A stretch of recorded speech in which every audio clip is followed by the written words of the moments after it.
Chapitre 5.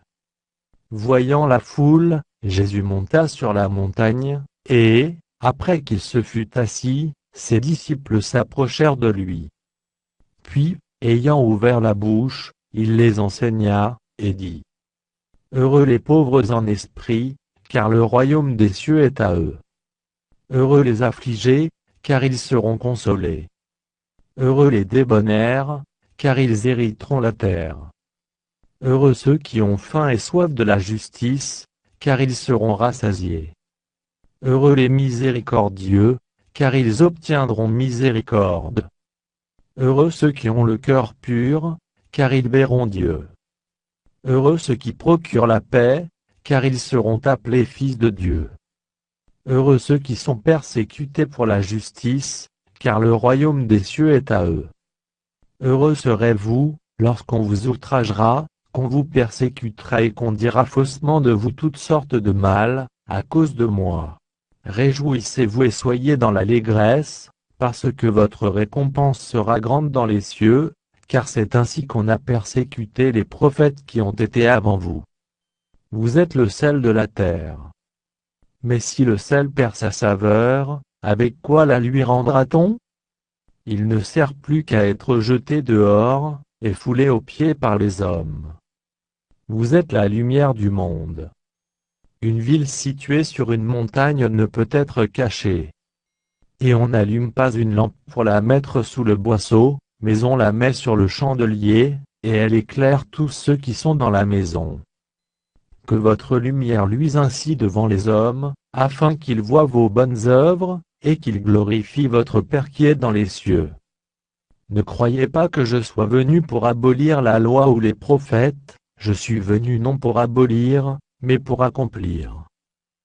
Car, je vous le dis en vérité, tant que le ciel et la terre ne passeront point, il ne disparaîtra pas de la loi, un seul iota ou un seul trait de lettre, jusqu'à ce que tout soit arrivé. Celui donc qui supprimera l'un de ces plus petits commandements, et qui enseignera aux hommes à faire de même, sera appelé le plus petit dans le royaume des cieux, mais celui qui les observera, et qui enseignera à les observer, celui-là sera appelé grand dans le royaume des cieux. Car, je vous le dis, si votre justice ne surpasse celle des scribes et des pharisiens, vous n'entrerez point dans le royaume des cieux. Vous avez entendu qu'il a été dit aux anciens : tu ne tueras point, celui qui tuera mérite d'être puni par les juges. Mais moi, je vous dis que quiconque se met en colère contre son frère, mérite d'être puni par les juges, que celui qui dira à son frère Raka, mérite d'être puni par le Sanhédrin, et que celui qui lui dira insensé, mérite d'être puni par le feu de la géhenne. Si donc tu présentes ton offrande à l'autel, et que là tu te souviennes que ton frère a quelque chose contre toi, laisse là ton offrande devant l'autel, et va d'abord te réconcilier avec ton frère, puis, viens présenter ton offrande.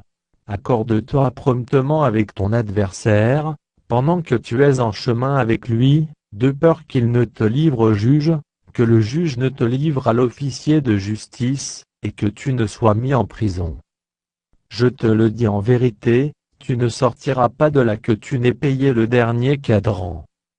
Vous avez appris qu'il a été dit : tu ne commettras point d'adultère. Mais moi, je vous dis que quiconque regarde une femme pour la convoiter, a déjà commis un adultère avec elle dans son cœur. Si ton œil droit est pour toi une occasion de chute, arrache-le et jette-le loin de toi, car il est avantageux pour toi, qu'un seul de tes membres périsse, et que ton corps entier ne soit pas jeté dans la géhenne.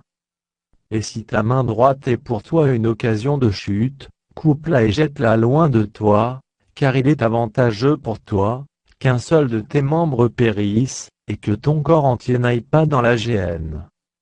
Il a été dit que celui qui répudie sa femme, lui donne une lettre de divorce. Mais moi, je vous dis que celui qui répudie sa femme, sauf pour cause d'infidélité, l'expose à devenir adultère, et que celui qui épouse une femme répudiée commet un adultère. Vous avez encore appris qu'il a été dit aux anciens : tu ne te parjureras point, mais tu t'acquitteras envers le Seigneur de ce que tu as déclaré par serment. Mais moi, je vous dis de ne jurer aucunement, ni par le ciel, parce que c'est le trône de Dieu, ni par la terre, parce que c'est son marchepied, ni par Jérusalem, parce que c'est la ville du grand roi. Ne jure pas non plus par ta tête, car tu ne peux rendre blanc ou noir un seul cheveu. Que votre parole soit oui, oui, non, non, ce qu'on y ajoute vient du malin. Vous avez appris qu'il a été dit œil pour œil, et dent pour dent. Mais moi, je vous dis de ne pas résister aux méchants. Si quelqu'un te frappe sur la joue droite, présente-lui aussi l'autre. Si quelqu'un veut plaider contre toi, et prendre ta tunique, laisse-lui encore ton manteau. Si quelqu'un te force à faire 1 000, fais-en 2 avec lui.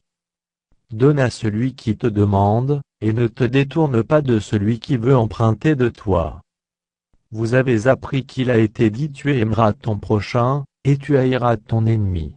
Mais moi, je vous dis aimez vos ennemis, bénissez ceux qui vous maudissent, faites du bien à ceux qui vous haïssent, et priez pour ceux qui vous maltraitent et qui vous persécutent. Afin que vous soyez fils de votre Père qui est dans les cieux, car il fait lever son soleil sur les méchants et sur les bons, et il fait pleuvoir sur les justes et sur les injustes. Si vous aimez ceux qui vous aiment, quelle récompense méritez-vous? Les publicains aussi n'agissent-ils pas de même? Et si vous saluez seulement vos frères, que faites-vous d'extraordinaire? Les païens aussi n'agissent-ils pas de même? Soyez donc parfaits, comme votre Père céleste est parfait.